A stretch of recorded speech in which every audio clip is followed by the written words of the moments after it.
ආයුබෝවන් සිංහල භාෂාව හා සාහිත්‍ය 10 වෙනි ශ්‍රේණියේ ඉගෙන ගන්න දුවේ පුතේ අද ගුරු ගෙදරින් අපි ඔබ හමුවන්නේ සිංහල බෞද්ධ සාහිත්‍යයේ අතිශයින්ම අනුවේදනීය පුවතක් හා බැඳුණු පාඩමක් කරගෙනයි.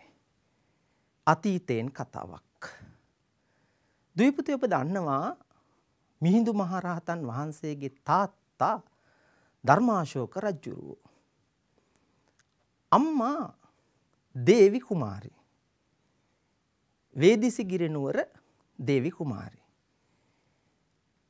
මිහිඳු මහරහතන් වහන්සේ මොග්ගලී පුත්තතිස්ස මහරහතන් වහන්සේ සෙවණේ පැවිදි උපසම්පදාව ලබාගෙන පොසොන්පුර 15ක් පෝය දවසේ ඉත්තිය, උත්තිය, සම්බල, බද්දසාල, සුමන සාමණේර සහ වණ්ඩුක උපාසකයන් කැටුව ශ්‍රී ලංකා ද්වීපයට වැඩමවන්නට සූදානම්. දුවේ පුතේ ඒක අතිශයින් අසිරිමත් සිදුවීමක්.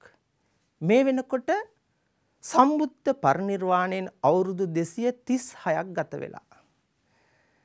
ධර්මාශෝක රජුරෝ රාජ්‍යත්වයට පත් වෙලා අවුරුදු 18යි. මිහිඳු මහරහතන් වහන්සේ වේදිසගිරි නුවර ඉඳන් මිස්සක පව්ව මතට වැඩම කළා.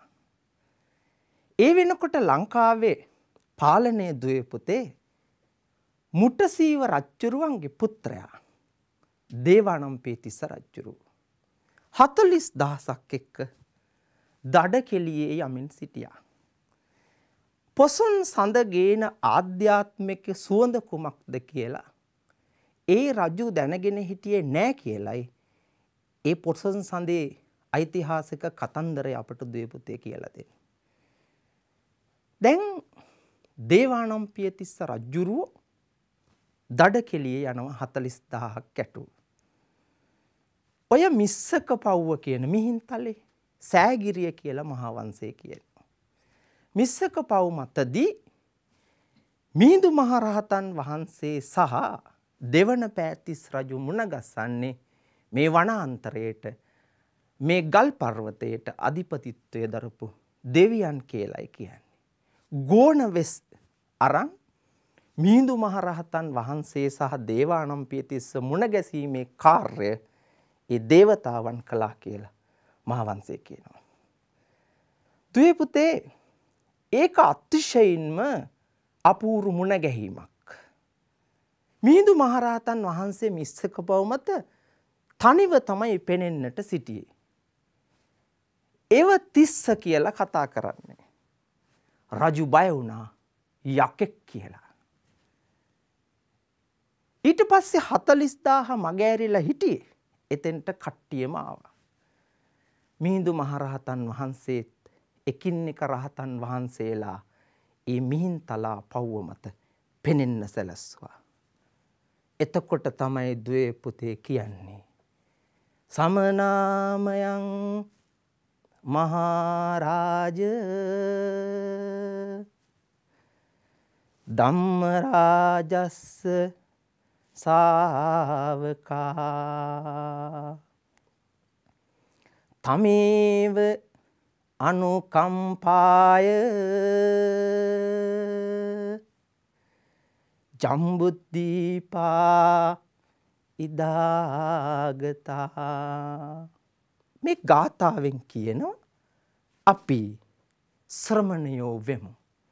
රජතුමනි ඔබ කෙරෙහි අනුකම්පාවෙන් දඹදිව සිට ලක්දිවට වැඩම කළෙමි. රජ්ජුරුව සතුටු වුණා. දුනුහි බිම වැටුණා. අත් නලලට එසෙවුණා. මිහිඳු මහරහතන් වහන්සේ චුල්ලහත්ති පදෝපම සූත්‍රය දේශනා කරනවා. අසිරිමත් හමුවීම දුවේ පුතේ. ඊට පස්සේ පහුවෙනිදා අනුරාධපුරයට වඩින්නට දෙවන පෑතිස් රජු රථයක් යවනවා. හැබැයි මිහිඳු මහරහතන් වහන්සේ අහසින් වැඩම කරනවා රථයෙන් නෙවෙයි දුවේ පුතේ. දකුණු වාසල් දොරටුවේ. අද එතනට කියන්නේ පළමුවෙන් වැඩිය තැන පටමක චේතිය. රජමැදුරට කැඳවාගෙන ගියා, බුමුතුරුණු ඇතිරුවා, දන් පැන් පිළිගැන්වා, ඔන්න බැඳීම ඇරඹුණා. ඉන් පසුව දුවේ පුතේ දහස් ගණන් මිනිස්සු මේ තථාගතයන් වහන්සේගේ ධර්මයේ රැගෙන ආපු අපේ අනුබුදු මිහිඳු මහරහතන් වහන්සේ දකින්ට ආසාවෙන් අනුරාධපුරය පුරා සිසාරා වැලනොකෙඩිය එන්න පටන් ගත්තා. ඉඩමදි. රජමාලිගාවෙන් ඇත්තලට ඒත් ඉඩමදි. නඳුන් උයනට ඒත් ඉඩමදි. මහමෙවුනාවට එදා දේවානම්පියතිස්ස රජුරුවෝ පැන් කෙණ්ඩියෙන් මිහිඳු මහරහතන් වහන්සේගේ අත්ලට වතුරවත් කරලා මහමෙවුනාව සංඝ සතු කොට පූජා කරනවා දුවේපුතේ. ඒ වතුර බින්දු බිමට වැටුනහම මහ පොළව කම්පා වෙනවා. රජු අහනවා, ඇයි මිහිඳු මහරහතන් වහන්සේ සේ වුණේ? ලක්දිව බුදු සසුන පිහිටවනවා. එතැන් පටන් මිහිඳු මහරහතන් වහන්සේ දෙවන පෑතිස් රජුත් සමග එකමුතු වී සිංහල බෞද්ධ අලුත් ආධ්‍යාත්මික සංස්කෘතියක් ගොඩනගනවා. දේවපුතේ මහා වංශයේ 20 වෙනි පරිච්ඡේදයේ මේ ඔබට දකින්න ඒ සෑගිරි වර්තමාන රූපයක්. මිස්සක පව් මිහින් තලය ඔබ දන්නවා. දැන් දෙවන පෑතිස් රජු සමග ඒකාත්මික වෙච්ච මිහිඳු මහරහතන් වහන්සේ කරපු සේවය මහා වංශයේ එක්තැනක සංක්ෂිප්තයෙන් දක්වනවා 20 වෙනි පරිච්ඡේදයේ. පුතා දුව කියවලා බලන්න. පළමු කොට මහවෙහෙරද, දෙවෙනිව සෑගිරියද, තුන්වෙනිව තූපය පෙරට කොට ඇති යහපත් තූපාරාමේද, සතරවැනිව මහබෝ පිහිටුවීමද, පස්වැනිව මහා සෑතැන්හි සෑබිමට යහපත් ගල්ටැම් මොනවට පිහිටුවීමද, බුදුහු ග්‍රීවා ධාතුව පිහිටුවීමද, සවෙනිව ඉසුරුමුණි විහාරයේ පිහිටුවීමද, සත්වැනිව තිසා වැවද, අටවැනිව පළමු සෑයද, නවවැනිව වෙස්සගිරි විහාරයේ දාදී වශයෙන් මිහිඳු මහරහතන් වහන්සේ කළ අපරිමිත සේවය මහා වංශයේ සාක්ෂි පිට ලියලා තියෙනවා. දුවේ පුතේ මේ මිහිඳු මහරහතන් වහන්සේගේ අනුපමේය සේවයේ එක තැනක් දුව පුතාට විශේෂයෙන් කියන්න ඕනේ. මෙන්න මේ මහා සෑතැන්හි සෑබීමට යහපත් ගල්ටැම් මොනවට කියලා. මිහිඳු මහරහතන් වහන්සේ එතනට තිබිලා තියෙනවා දුවේ පුතේ කකුද කියලා වැවක්. ඒ වැව් ඉස්මත්තේ පොඩි කඳු ගැටයක්. සපුමල් 8 මිටක් ගෙන්නලා මිහිඳු මහරහතන් වහන්සේ එතනට පිදුවා. මහ පොළව කම්පා වුණා.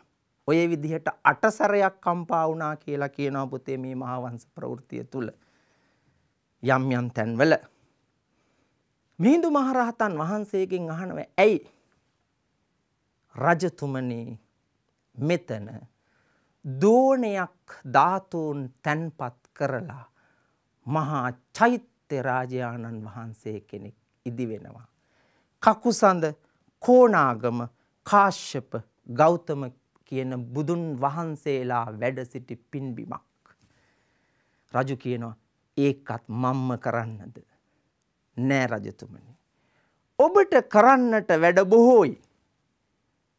ඔබගේ සහෝදරයා මහානාග අතීතයේ අපේ ලංකාවේ දුවේ පුතේ රජකම් ලැබිලා තියෙන්නේ තාත්තගෙන් පුතාට, එහෙම නැත්තම් සහෝදරයාගෙන් සහෝදරයාට, එහෙමත් නැත්තම් දුවේ පුතේ රජ්ජුරුවන්ගේ බිසවගේ සහෝදරයාට එහෙම රජකම් ලැබුණු විදියක්. ඉතින් මිහිඳු මහරහතන් වහන්සේ දේශනා කරනවා මහානාග මල්ලිට පුතෙක් ලැබෙනවා යටාලතිස්ස. ඒ යටාලතිස්සට පුතෙක් ලැබෙනවා ගෝඨාභය. ඒ ගෝඨාභයට පුතෙක් ලැබෙනවා කාවන්තිස්ස. කාවන්තිස්සට පුතෙක් ලැබෙනවා දුටුගැමුණු. ඔහු තමයි මෙතන චෛත්‍ය ගොඩනගන්නේ. දෙවන පෑතිස් රජ්ජුරුව පුදුම විදිහට සතුටු වෙලා ගල් ටැමක් කොටනවා. ඒ සිද්ධිය ලියලා. චෛත්‍යය තමයි ස්වර්ණමාලී චෛත්‍යය. හරි අසිරිමත් වේ පුතේ. ඔය විදිහට මිහිඳු මහරහතන් වහන්සේ දෙවන පෑතිස් රජ්ජුරුවන් සමග අපේ දේශීය අනන්‍යතාවයට ගැලපෙන අලුත් ආගමික සංස්කෘතියක් ආර්ථිකයක් ගොඩනගාගෙන යනකොට අවුරුදු 40කින් දෙවන පෑතිස් රජ්ජුරුව අපේ මාතෘ භූමියෙන් සමුගෙන යනවා. ඊට පස්සේ පුතේ රජකමට පුතෙක් නොතියපු නිසා රාජ්‍යත්වය දෙවන පෑතිස් රජ්ජුරුවන්ගේ සහෝදරයා උත්තිය කුමාරයා විසින් බාරගනු ලබනවා. දුවේ පුතේ මහා වංශයේ 20 වෙනි පරිච්ඡේදය මෙහෙම සටහනක් තබනවා දුක්බර.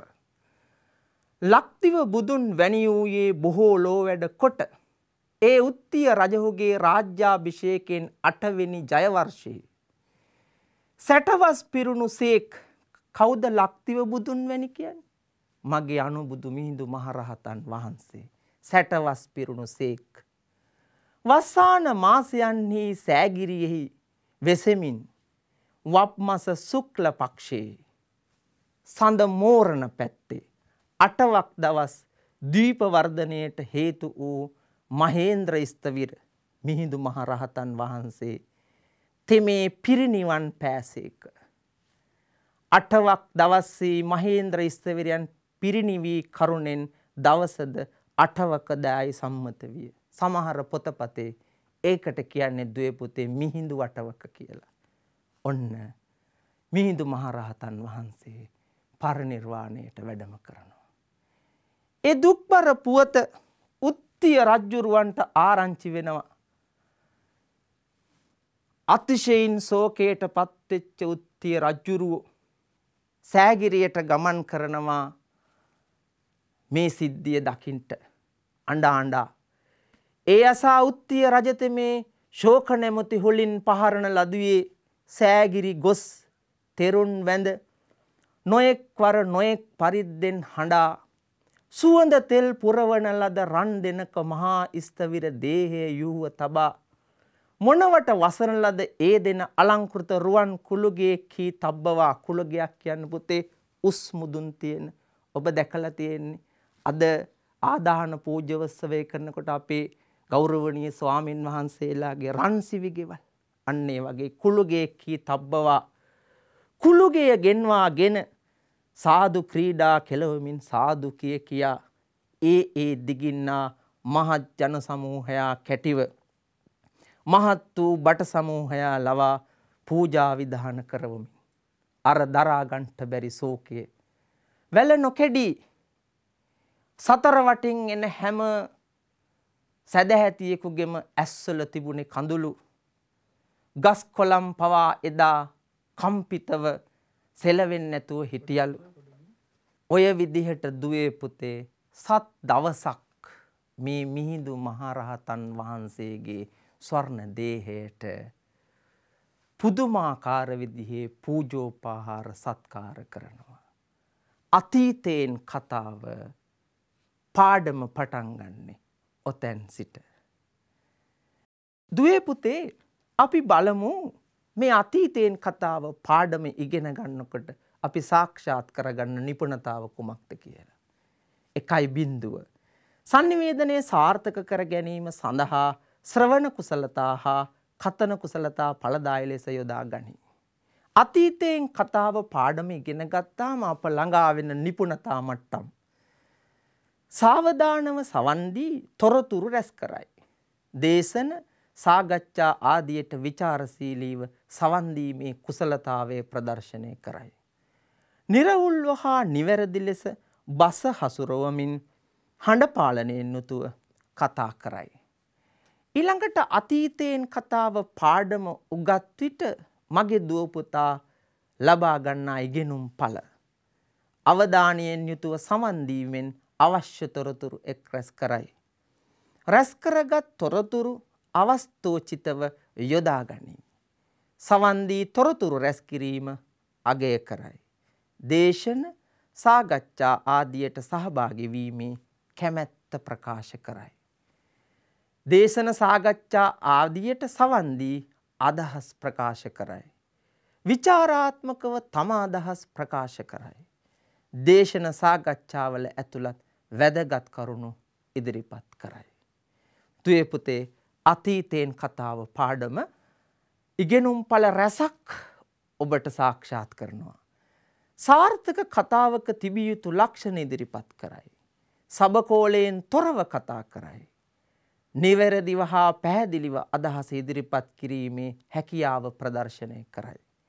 තර්කානුකූලව කරුණු ඉදිරිපත් කරයි.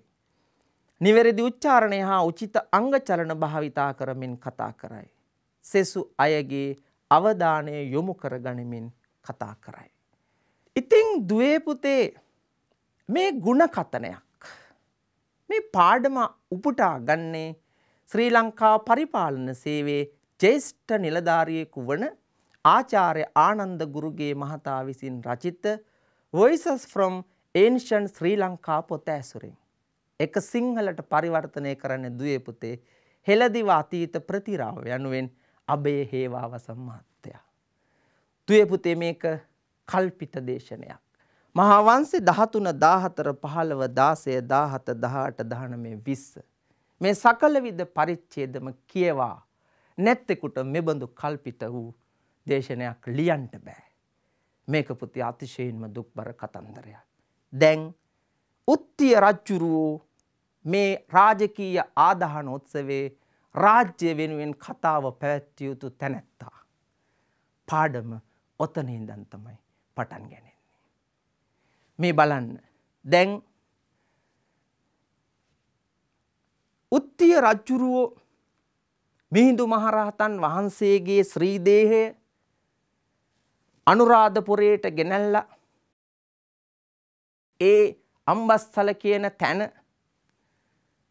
තැන්පත් කරලා දසදහස් ගණන් ඇස්වල කඳුරු පුරෝගත්ත සදැහැති උපාසකයන් ඉදිරියේ මහරහතන් වහන්සේලා ධර්ම සංවේගීව බලාගෙන ඉඳිද්දි භික්ෂු භික්ෂුණී උපාසික උපාසිකාවන් හඬද්දි කම්පා වෙද්දි ඒ ආදාහන පෝජෝත්සවයේ රජුන් විසින් කරන ලබන රාජකීය කතාවට ප්‍රවේශ වෙනවා. මෙහිමයි. අද අප මෙහි රැස්ව සිටිනුයේ රාජදූත මෙහෙවරේ යෙදමින් බුදුදහම මෙහි රැගෙන පැමිණි මහින්ද මහහිමිපාණන්ට අවසන් බුහුමන් දැක්වීම පිණිසය. උන්වහන්සේ ඊතා ළඟින් ඇසුරු කළ මාවැන්න උන් පමණක් නොව අඩසිය වසක් තිස්සේ උන්වහන්සේගේ සිල්වත් මෙන්ම බුද්ධිමත් මඟ පෙන්වීම යටතේ මෙහෙවුණු රටවැසියන්ගේ සෝබර මුහුණු දකින විට අද දින ශෝක දිනයක් හැටියට ප්‍රකාශයට පත් කළ යුතුව තිබිණි. උත්තිය රජුරෝ කියනවා. අද ශෝක දිනයක් කරන්නට තිබුණා. හැබැයි මං ඒක එහෙම කළේ නෑ. බලන්න රජුරෝ කියන කතන්දරේ. ඇයි ඒක එහෙම නොකළේ? එහෙත් උන්වහන්සේ විසින් මෙන්ම සෙසු නැනවත් හිමිවරුන් විසින්ද යලි යලිත් වදාරනු ලැබූ පරිදි මරණය වූ කලී සොවින් වැළපීමට අවස්ථාවක් නොව පැවැත්මේ අනිත්‍ය මෙනෙහි කර සංවේග උපදවා ගැනීමට අවස්ථාවක් බව අවබෝධ කරගත් නිසා එසේ අද දින ශෝක දිනයක් හැටියට ප්‍රකාශයට පත් කිරීමෙන් වැළකී සිටියෙමි. මේ උත්තිය රජුරුවන්ගේ කතාව තුල දුවේ පුතේ අපට දෙන පණිවිඩය බලන්න. මරණය වූ කලී සොවින් වැළපීමට අවස්ථාවක් නොවේ.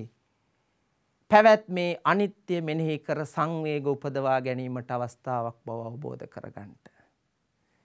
මිහිඳු මහරහතන් වහන්සේගේ ශ්‍රී දේහය ඉදිරිපිට ඉඳන් අපට කියලා දෙන්නේ ජීවිතයේ උත්තිය රජුරුව. දුවේ පුතේ හරිම දුක්බරයි. මේ අපවත් වීම සැනසීමට කරුණක් කියලත් රජුරුවන්ගෙන් කියවෙනවා. සාමාන්‍යයෙන් ප්‍රියෙහි විප්‍රයෝගය අපි දන්නවා. නමුත් ඇයි මිහිඳු මහරහතන් වහන්සේගේ පිරිනිවීම සැනසීමක් කියලා කියන්නේ. මේ නිසා දුවේ පුතේ බලන්න රජ්ජුරුවන්ම කියන විදිහට. එහෙත් මිහිඳු මහරහතන් වහන්සේ පිළිබඳ සැනසීමට කරුණක් වන්නේ උන්වහන්සේ මේ වේදනාකාරී සංසාර චක්‍රයෙන් මිදී සදාතනික සුවයගෙන දෙන අමා මහ නිවනට සැපත් වීමයි. ඒ නිසායි උන්වහන්සේගේ පරිනිර්වාණය පුංචි හෝ සැනසීමක් කියලා උත්තිය රජුරෝ කියනවා. දුක නැතුවා නෙවෙයි. දුක තියෙනවා. ඇටලේ මස් නහරවැල් ඔස්සේ දුක කිදා බැහැලා. ඇයි 800 වසක් මේ මාතෘ භූමියේ උන්නතිය උදෙසා ශ්‍රමය දහඩිය කාලය කැප කළ උන්වහන්සේ පිරිනිවීම ශෝකයක් නොවේද දුවේ පුතේ. දැන් උන්වහන්සේ නිවනට සැපත් වෙලා. ඒ නිසා අපට පුංචි හෝ සැනසීමක් තියෙනවා. රජු සොකීය කතාව ඉදිරියටම පවත්වාගෙන යනවා. අසා සිටින අපට දුක දැනෙන්නේ මේ කතන්දරේ ඇතුලේ තියෙන අර්ථ හිමින් හිමින් හදවතට දැනෙන්න පටන් ගත්තාම දුවේ පුතේ. රජ්ජුරුව දිගටම කතා කරනවා. මහින්ද මහතෙරුන් වහන්සේ සහ උන්වහන්සේගේ ශ්‍රාවක පිරිස අනුරාධපුර නගරයට සපැමිණි දිනය මා මනසේ ඉතා පැහැදිලිව සටහන් වී තිබේ.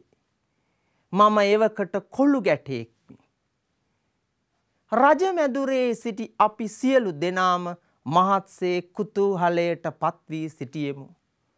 එයට පෙර දින උන්වහන්සේ මිස්සක පව්වේ පෑ පෙළහර පිළිබඳ බොහෝ දේ අප අසා තිබිනි.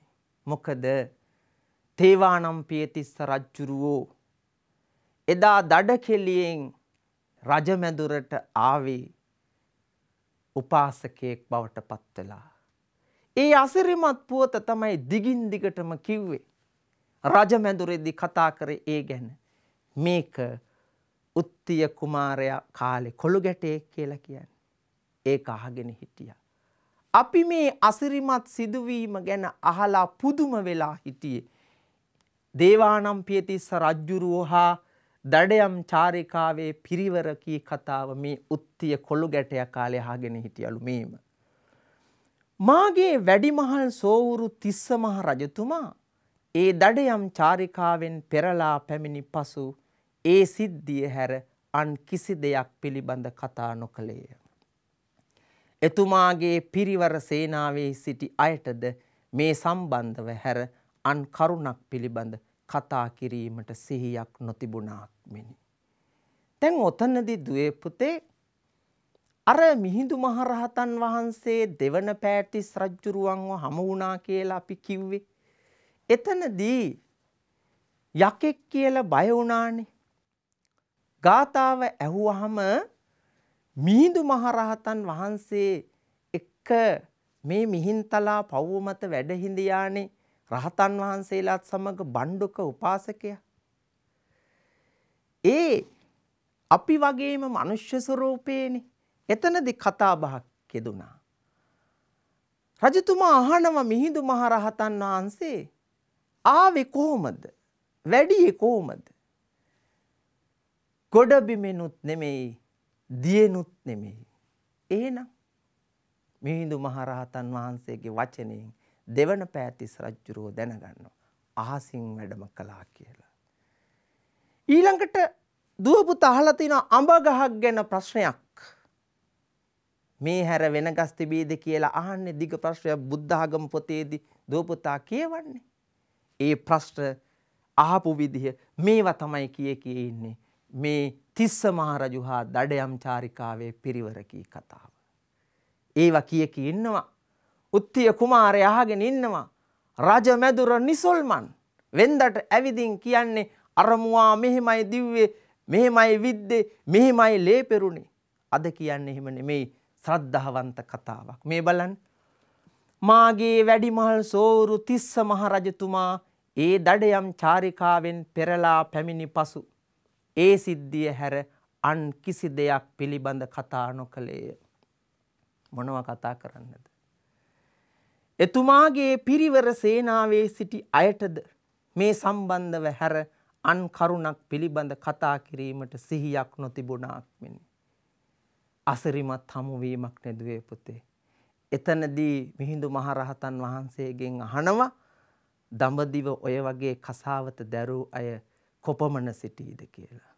මිහිඳු මහරහතන් වහන්සේගේ දෙසුම තුල කියන්නේ අනන්තයි. ගොඩක් කසාවතින් පිරීලා. දැන් තිස්ස මහරජුරුව දඩයම් චාරිකාවේ පිරිවර එක්ක කතා කරපු සිද්ධිය රජමාලිගාව ඇතුළට පුදුමාකාර කුතුහලයක් ගෙනාවා. දුවේ පුතේ දැන් රජමැදුරේ සියලු දෙනාම රජු ඇතුළු කතා කරන්නේ මේ හමුවීම මෛත්‍රිය මුල් කොටගත් වෙනසක් මගේ මාතෘ භූමිය තුල ඇති කරනවාය කියලා. කතාව එහෙමයි.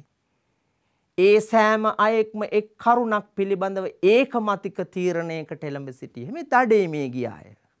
රජමැදුරේදී එකම තීරණයකයි එන්නේ දුවේ පුතේ. මොකද්ද තීරණේ?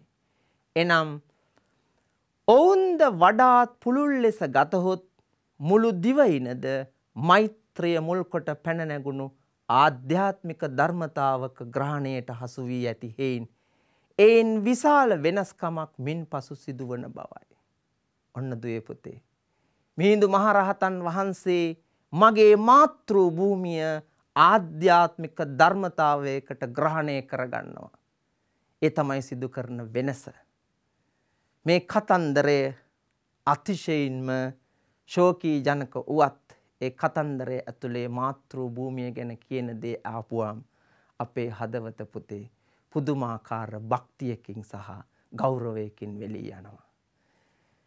දැන් මේ කතන්දරේ අහපු රජමැදුරේ බොහෝ දෙනා තවුස්දම් පිරීමේ අභිලාෂය ඇතිව තම තමන්ට පැවරුණු උසස් නිල තනතුරු නම්බුනාම අතහරින්ට සූදානම්.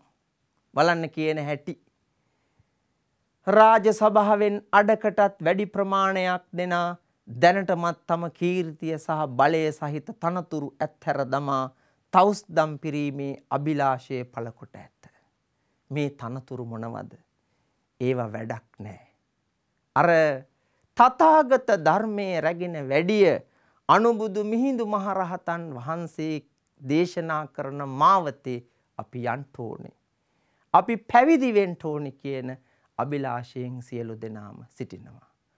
දුවේ පුතේ මේ මහාන වීමේ සංස්කෘතිය අප දැනන් හිටියේ නැහැ. දුවේ පුතේ මේ පොහොය සඳේ ආධ්‍යාත්මික සුවඳ අපි දැනන් හිටියේ නැහැ. අපි යකුන්, අපි යක්ෂණියන්, අපි ගස්ගල්, අපි පර්වතවලට වඳිමින් සිටි ජාතියක්.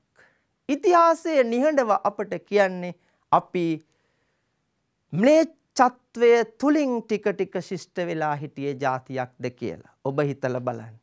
මේ වෙනකොට දුවේ පුතේ මහා වංශ ප්‍රවෘත්තිය අපිට කියනවා තථාගතයන් වහන්සේ තෙවරක් ලක්බිමට වැඩම කොට ගිය සිදුවීම. කෙසේ වෙතත් බුදුදහම ස්ථාපනය වන්නේ මහින්දාගමනයෙන් පසුවයි කියලා දූපුතා හොඳටම දන්නවා. මං ආයිත් මගේ දූපුතාට කියනවා මහා වංශයේ 13 වෙනි පරිච්ඡේදයේ ඉඳන් 20 වෙනි පරිච්ඡේදයේ දක්වා ඊ타ම සීරුවෙන් කියවලා බලන්න. මේ අසිරිමත් සිදුවීම අපේ නෙත් මානයේ මැවෙනවා. දැන් තවුස්දම් පිරීමේ අභිලාෂය පළකොට තියෙන්නේ. ඇයි? මිහිරි ධර්මයක් ලැබිලා, යථාර්ථවාදී අර්ථයක් ලැබිලා, ආධ්‍යාත්මික සුවඳ අපේ සිත්වලට දැනෙන්න පටන් අරන් සාදු නාදයෙන් අනුරාධපුරය ගිගුම් දෙන්න පටන් අරන්. දුවේ පුතේ බලන්න කොයිතරම් අපූර්ව කාරණාද මේ පාඩම ඇතුලේ අපි ඉගෙන ගන්න. දැන් බලන්න අනුලා බිසවුන්ට කී කතාව. දුවේ පුතේ ඔබ දන්නවා මහා නාග යුව රජුරුවන්ගේ බිරිඳ තමයි අනුලා බිසව. අර මිහිඳු මහරහතන් වහන්සේ රජමැදුරට වැඩි කල්හි අනුලා බිසවුන් එතනට පැමිණ ධර්මය අහනවා. අපේ අනුබුදු මිහිඳු මහරහතන් වහන්සේ පේතුවත් විමානවත්තු සහ චතුරාර්ය සත්‍යය ඇතුළත් ධර්මයේ දේශනා කරනවා. පව් කළාම පෙරේතය වෙලා ඉපදින හැටි. පින් කළාම දේවාත්ම ලබන හැටි. දුක ඇතිවීමට හේතු මේවා අනුලාභිසව අහගෙන ඉඳලා සැදැහැති බවට පත් වෙනවා. තුයේ පුතේ ඔන්න භික්ෂුණීන් වහන්සේලා ආරම්භ වීමේ පදනම වැටෙනවා. ඔය අනුලාභිසවුන් සමග කතාවක් මේ පාඩමේදී අපිට හම්බ වෙනවා. මේ බලන්න මෙහෙම. නැන්දනියනි, මම මහා වනාන්තරයේ අලි ඇල්ලීමේ යෙදී සිටින්නෙක් නම් සාමාන්‍ය ඇතුන්ගේ අඩිසලකුණු අතර මේ සිද්ධ වෙන්නේ මහරිට්ඨ කුමාරයා සහ අනුලාභිසව අතර වෙච්ච කතාවක්. දුවේ පුතේ මේ නැන්දනිය කියලා කතා කරන්නේ ඒ නිසා. දැන් දුව පුතා දන්නවා මිහිඳු මහරහතන් වහන්සේ පළමුවෙන්ම දේශනා කරන්නේ චුල්ලහත්ති පදෝපම සූත්‍රය. ඒක ඇතුන්ගේ කතන්දරයක්. ඒ නිසාම දුව මේ බලන්න කියන හැටි. නැන්දනියනි, මම මහා වනාන්තරයේ අලි ඇල්ලීමේ යෙදී සිටින්නෙක් නම් සාමාන්‍ය ඇතුන්ගේ අඩිසලකුණු අතර සුවිශේෂ විසල් අඩිසලකුණු දුටුවහොත් මා අනිවාර්යයෙන්ම හඹා යන්නේ ඒ විසල් අඩි සහිත හස්ති රාජයාය. මං ඇත්තු අල්ලනවා නම් මං විශාල අඩියක් දැක්කොත් මං අල්ලගන්න යන්නේ ඒ ඇත්තා. මේ යට කියන කතන්දරේ මගේ දූ පුතා හොයලා බලන්න. නැන්දනියනි, මම ඒ හස්ති රාජයා අල්ලා ගැනීමේ මාර්ගය අවබෝධ කරගෙන සිටිමි. ඒ කියන්නේ නිර්වාණ මාර්ගය නේද? ඒ සතා හඹා යෑමේදී මාහට අත්විඳින්නට සිදුවන සෑම දුෂ්කරතාවකටම මට අවසානයේ වන්දි ලැබෙනු ඇත. නිර්වාණය සාක්ෂාත් කරන ගමනේදී මට අවසානයේ ඒ හමු වෙනවා, මුණ ගැහෙනවා. මේ කතන්දරේ උත්තිය රජුරෝ ආදාන පූජෝත්සවය වෙලාවේදී සෑම දිනාටම ප්‍රකාශ කරනවා මෙහෙම දෙයක්ුත් වුණා කියලා. දුවේ පුතේ, දැන් උත්තිය රජුරෝ මිහිඳු මහරහතන් වහන්සේ සෑගිරියේ සිට අනුරාධපුරයේ රජ්ජුරුවන්ගේ මාලිගාවේ නගරද්වාරයට වැඩම කිරීමේ සිදුවීම මේ ගුණකතනයේදී කියනවා. කොහොමද? කෙසේ වුවද ඒ කුඩා කාලයේ සිටේ උන්වහන්සේ කෙරෙහි ඇති වූයේ අතිගම්භීර පූජනීය මහා පුරුෂයෙකු පිළිබඳ හැඟීමකි. උත්තිය රජුරවන්ටත් එහෙමයි. උත්තිය රජුරවන්ට විතරක් නෙවෙයි දුවේ පුතේ, රජ මැදුරේ සිටි සියලු දෙනා මෙහෙමයි. මේ දිවයිනේ මහා රාජෝත්තමයාණන් මේ තරම් ගරු සැලකිලි දැක්වූ අන් අය කවුරුද? ඒ කියන්නේ දෙවන පෑතිස් රජුරුව. මේ තරම් ගරු සැලකිලි දැක්වූ කිසි කෙනෙක් මා දැක්කේ නෑ කියලා උත්තිය රජුරුව කියනවා. ඒ කියන්නේ පූජාච පූජනීයාණන්, පිදිය යුත්තන් පිදීම. ඒ නිසා එදින මහා තෙරණුවන් නගර ద్వාරයේ අසලදී පිළිගනු ලබද්දී එතුමන් අසල සිටීමට මම වග බලාගත්තෙමි. මමත් ඒ අසිරිමත් හමුවට නගර ద్వාරයේ අසල බලාගෙන හිටියා. මට ඕන වුණා ඇස් දෙකින්ම මේ තථාගතයන් වහන්සේගේ ධර්මය රැගෙන වැඩම කරපු ඒ අනුබුදු මිහිඳු මහරහතන් වහන්සේ දකින්ට. මම පුංචි කාලෙනේ. එදින මාහිමියන් රජවාසලේදී පැවැත් වූ ධර්මදේශනය විශේෂයෙන්ම කාන්තාවන් සහ දරුවන් අරබයා කරන ලද්දකි. ඒ මිහිඳු මහරහතන් වහන්සේගේ දම් දෙසුම ගැන සිහිපත් කරනවා. යහපත් දෑ කිරීමෙන් යහපත් ප්‍රතිඵල, මං කිව්වේ പ്രേත වස්තු, විමාන වස්තු ගැන දේශනා කළා කියලා. අයහපත් දේ කිරීමෙන් අයහපත් ප්‍රතිඵල ලැබීමත් අරමුණු කරගනිමින් උන්වහන්සේ දහම් දෙසූහ. සෑම පුද්ගලයෙකුම තමන්ගේ ඉරණමේ නිර්මාතෘවරයා බව පවසමින් අන කියන කතන්දරේ කොයිතරම් අපූරුද. සෑම පුද්ගලයෙකුම තමන්ගේ ඉරණමේ නිර්මාතෘවරයා බව පවසමින් කර්මය පිළිබඳ ඊතා සරලව පැවසූ කරුණු කුඩා දරුවෙකු හැටියට මටද කිසි ආයාසයකින් තොරව වැටහිනි. එහෙනම් දුවේ පුතේ, අනුබුදු මිහිඳු මහරහතන් වහන්සේගේ දම් දෙසුම් විලාසය කෙබඳු දැයි අපට දැනෙනවා. අහන් ඉන්න වැඩිහිටියත් මැදිවියේ කෙනත් දරුවෝත් එක විදිහටම මේ මහා ධර්මස්කන්ධේ අරුත වටහා ගන්නවා. උත්තිය රජ්ජුරුවෝ ඒක කියන්නේ පුදුමාකාර සතුටකින් කුඩා දරුවෙක් හිටිය අපටත් ඒක තේරුණා. හැබැයි දුවේ පුතේ මේ බලන්න මහින්දා ගමනයට පෙර ආගමික පසුබිම කෙබඳුද කියලා. දින ගණනාවක් තිස්සේ කිසිවක් නොතේරෙන ගී ස්තෝත්‍ර ගායනා වලටද එමෙන්ම ඉමක් කොනක් නැති පූජා විධිවලටද හුරු පුරුදුව සිටි කුඩා අපට එම අලුත් දෑ තුළ ඊතා තුටු පහටු බවක් හා නවතාවක් විය. තමන් වහන්සේ දෙසූ දෑ අප විසින් වටහා ගැනීම උන්වහන්සේගේ පැතුම විය. එසේ නැතිව යාග හෝම හෝ ඉන්ද්‍රජාල බලයකින් කරන දෑ මෙහි නැති. එහෙනම් දුවේ පුතේ මිහිඳු මහරහතන් වහන්සේ එන්නට කලින් අපට තිබිලා තියෙන්නේ කිසිවක් නොතේරෙන ගී ස්තෝත්‍රවලට සවන් දීමේ යුගයක්. මුකුත් තේරෙන්නේ නැති යාග හෝම කරන යුගයක්. ඉන්ද්‍රජාල බලයකින් සියල්ල සිදු වෙනවා කියලා සිතාගෙන හිටිය යුගයක්.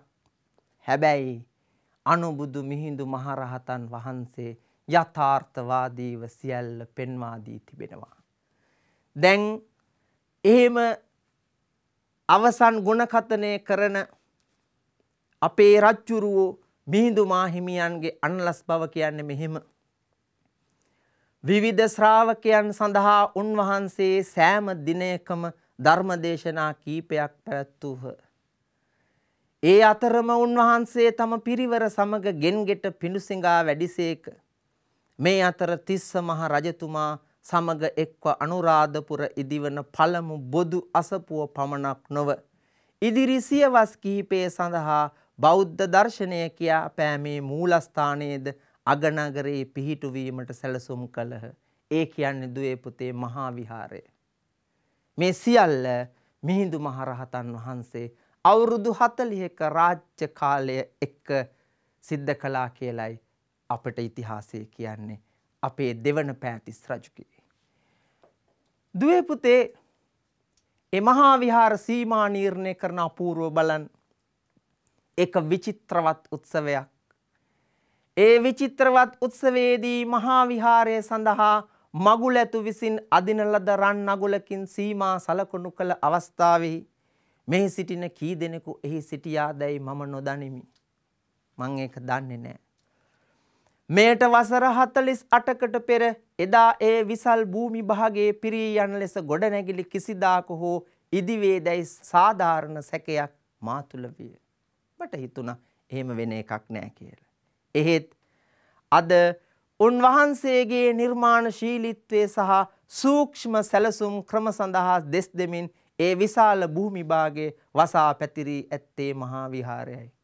නිර්මාණශීලී සූක්ෂම සැලසුම් කොට මගේ මාතෘ භූමිය ආධ්‍යාත්මික ශක්තියෙන් පෝෂණය කරපු අනුබුදු මිහිඳු මහරහතන් වහන්සේගේ නිසල දේහය ඉදිරිපිට තියාගෙන රජ්ජුරුව මේ කරන ගුණකථනය ඔබ යලිත් යලිත් කියවල බලන්න දුවේ පුතේ.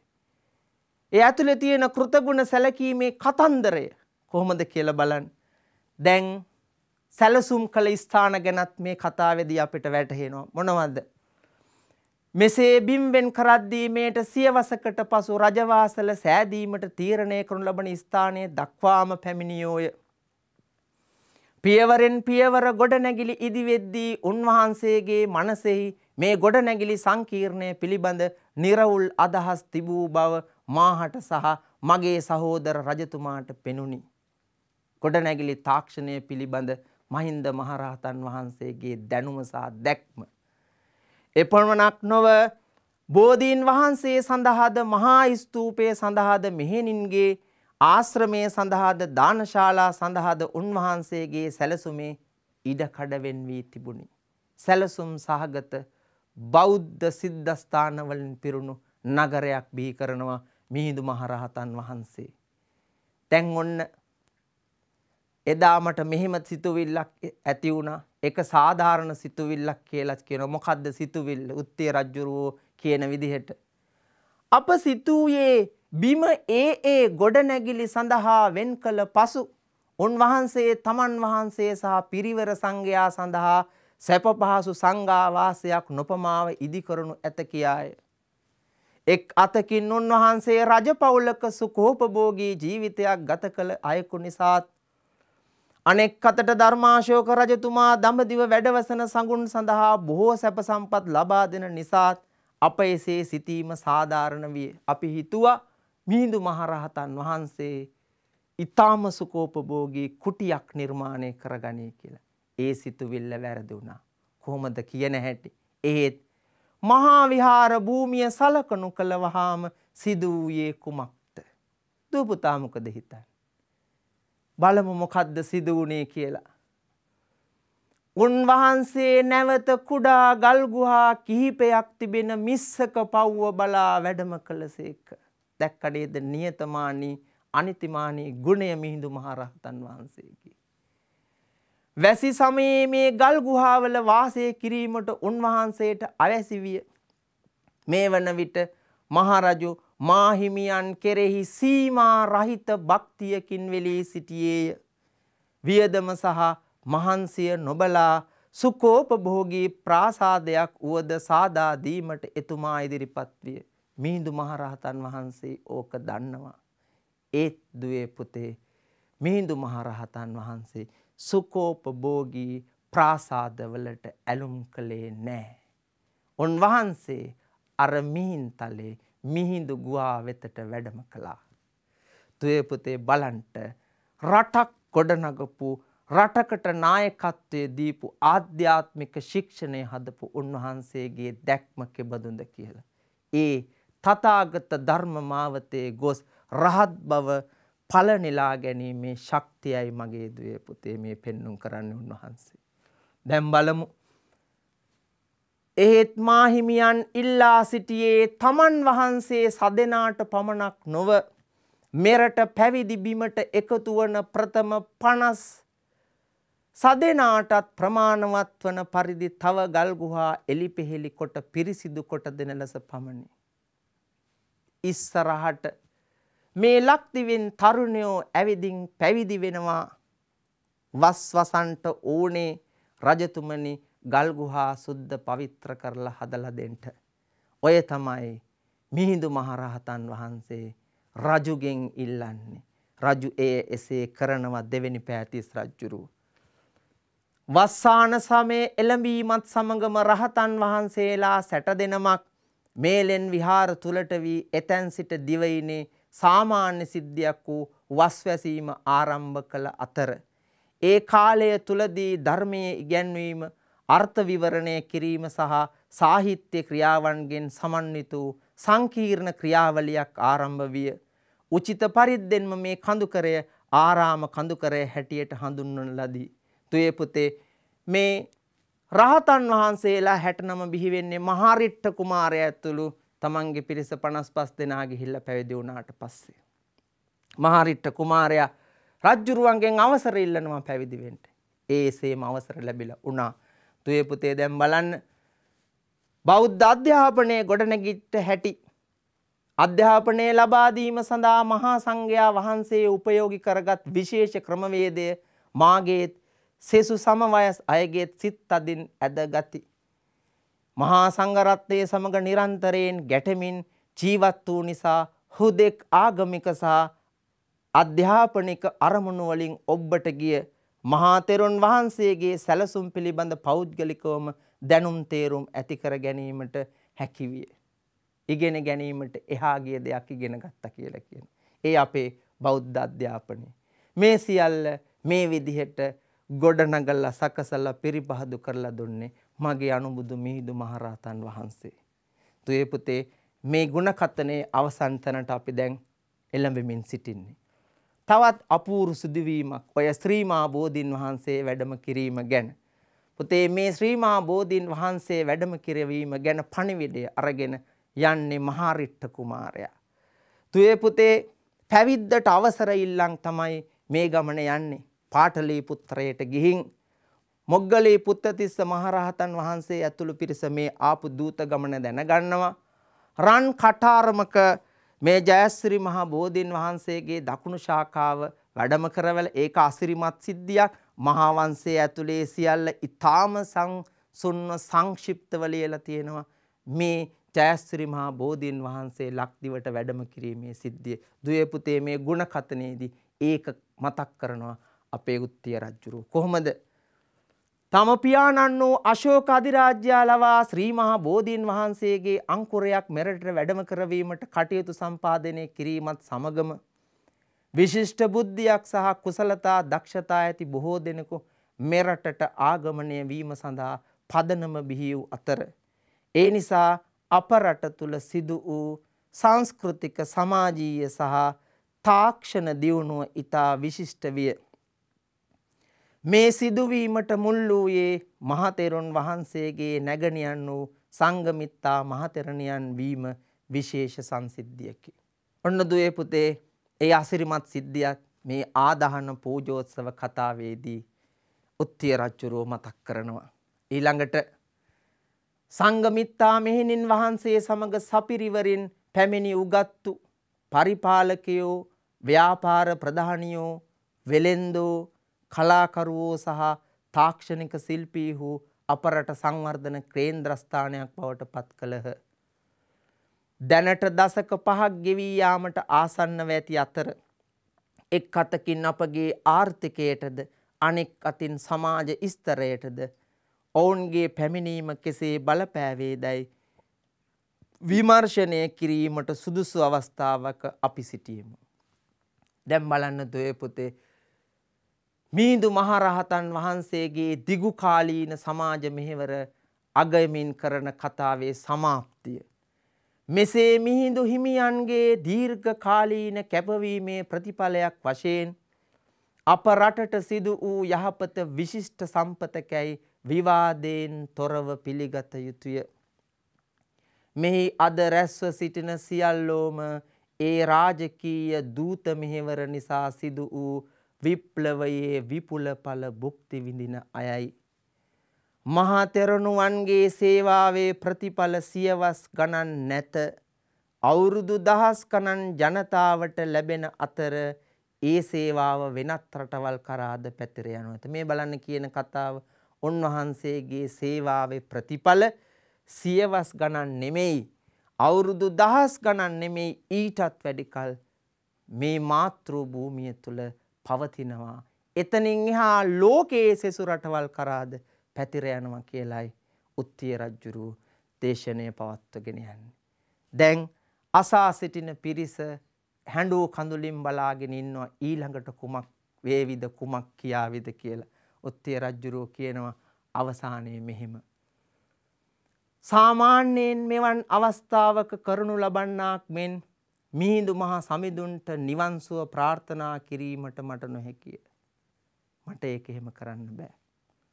මන්ද උන්වහන්සේ තමන්ගේ උත්සාහය මගින් නිවනට ගොස් සිටින බැවිනි. තමන්ගේ උත්සාහයෙන්ම උන්වහන්සේ නිවනට ගිහින්. ඉතින් දුවේ පුතේ මේ රාජකීය ආදාහන පූජෝත්සවයේ අවසානයේ කරපු කතාව මහා වංශයේ අන්තිමට ලියනවා 20 වෙනි පරිච්ඡේදයේ. ඒ මිහිපල් තෙමේ සත් දවසක් මුළුල්ලේ নানা ප්‍රකාර පූජා සත්කාර කරවා පූර්ව දිශා භාගයේහි තෙරුන්ගේ බද්දමාලක නම් තැන සුවඳ දරසෑයක් කරවා මහා සෑ ප්‍රදක්ෂිනා කරමින් මා හිතන්නේ දුවේ පුතේ තූපාරාමයේ වටේ මේ උන්වහන්සේගේ ස්වර්ණ දේහය රැගෙන ගියා කියලා. දරසෑයක් කරවා මහා සෑ ප්‍රදක්ෂිනා කරමින් කියලා කියන්නේ ඒක විය යුතුයි. මනරම් කුළුගේ එහි පමුණුවා දරසෑයෙහි තබ්බවා අන්තිම සත්කාරය කළේය. ඊට පස්සේ ආදාහනය සිද්ධ වෙනවා. ධාතුන් ගෙන්වා මෙහි සෑයක්ද කරවි ශස්ත්‍රීය තෙරේ ධාතු භාගයක් ගෙන්වා සෑගිරි විහෙරද සියලු විහාරයන්හිද සෑ බැඳවි ඍෂිහුගේ ශරීරය බැහූ තන අවකාශයේද බුහුමනින් ඉසිබූ මංගන නමයි කියන ලදී. ඒ කියන්නේ දුවේ පුතේ මෙබඳු අවශේෂ රහතන් වහන්සේලා ආදාහනය කරන භූමිය බවට පත් වුණා උතන. දුවේ පුතේ මිහිඳු මහරහතන් වහන්සේගේ ධාතුන් වහන්සේලා එක් රැස් කරගෙන ඒ සීමාවේ තුන් ගව්වක් හැම තැනකම ධාතුන් වහන්සේ තැන්පත් කරලා මහා වෙහෙර විහාර දාගැබ් නිර්මාණය වුණා. ඒකේ විශේෂ තැනක් තමයි දුවේ පුතේ මිහින්තලේ අම්බස්තල චෛත්‍යය. ඔබට මිහින්තලයට ගිය දවසක මේ සියල්ල දැක ගන්නට පුළුවන්. මේ විදිහට දුවේ පුතේ මගේ අනුබුදු මිහිඳු මහරහතන් වහන්සේගේ ආදාහන පූජෝත්සවයේ සිද්ධ වෙනවා. ඒ දම් ගඟුල ලක්තිව සෑම තැනකම පැතිර ගියා. ඒ ධර්මය දේශනා කළපු පහන්සිල මේ ශ්‍රී ලංකා දීපේ සදාකාලිකව තුඩ රැව්දෙන මිහිඳු මහරහතන් වහන්සේ කියන ඒ අනුබුදු නාමයේ ඉතිරි කළා අපේ දේශයෙන් අපට නැති වෙලා අපේ දේශයෙන් අපට අහිමි වෙලා යනවා. දුවේ පුතේ මේ දුක්බර පුවත එදා ජයශ්‍රී මහා බෝධින් වහන්සේ පවා නොසෙල්වෙන කොළ ඇතිව බලා සිටියාලු. මිනිස්සු ඇඬෝ කඳුලින්ලු. සැදැහැතියොත් එහෙමලු. රජු පවා බොහෝ ශෝකයෙන් හඬා වැටෙමින් මේ ආදාහන පූජෝත්සවය නිමා කළාලු. දුවේ පුතේ මින් පස්සේ මේ උත්තිය රජුරවන්ට සංගමිත්තා තෙරණියගේ ආදාහන පූජෝත්සවයත් කරන්නට සිද්ධ වුණාලු. අවුරුදු 10ක උත්තිය රජුරුවන්ගේ සේවය ඔය විදිහට තියෙනවා. ඉතින් මහා ශ්‍රේෂ්ඨ නරපතියන් උපන් බිමක්. මහා ශ්‍රේෂ්ඨ නරපතියන් එක්ක එකතු වෙලා මිහිඳු මහරහතන් වහන්සේ ආධ්‍යාත්මයෙන් පෝෂණය කරපු බිමක් දුවේ පුතේ ඔබට මට උරුම වෙලා තියෙනවා. ඒ බිම සුරකීමේ ඒ බිම රැක ගැනීමේ ගෞරවාන්විත අරමුණ ඔබ දුව පුතේ හිතේ තැන්පත් කරගන්න. අතීතයෙන් කතාව ඔච්චරයි. දැන් මගේ දුව පුතාට මම පුංචි ක්‍රියාකාරකම දෙන මේක හරි ලේසි.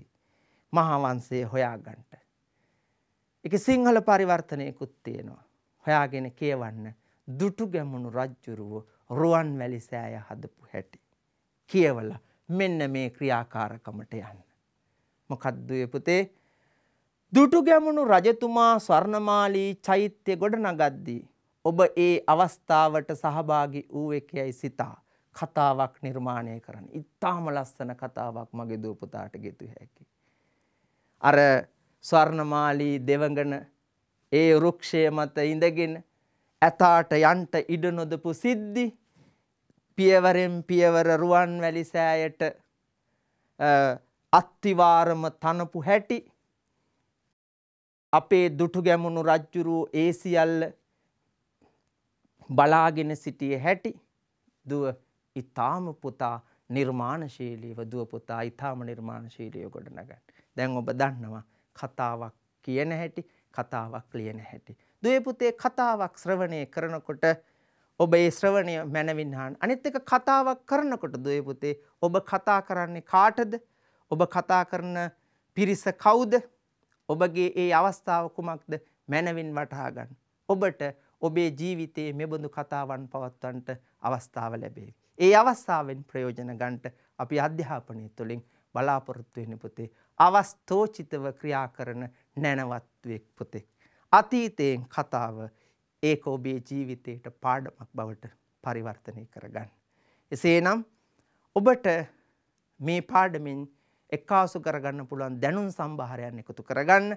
මහා වංශයේ පොත් කියවන්න, පුරාණ අනුරාධපුරයේ පොත කියවන්න, ලක්දිව බෞද්ධ සිද්ධාස්ථාන පොත් කියවන්න. මේ පොත් තුල දැනුම එකතු කරගන්න. දුවේ පුතේ ගුරුගෙදර channel NIE YouTube නාලිකාව නැවත නැවත ඔබ බලන්න.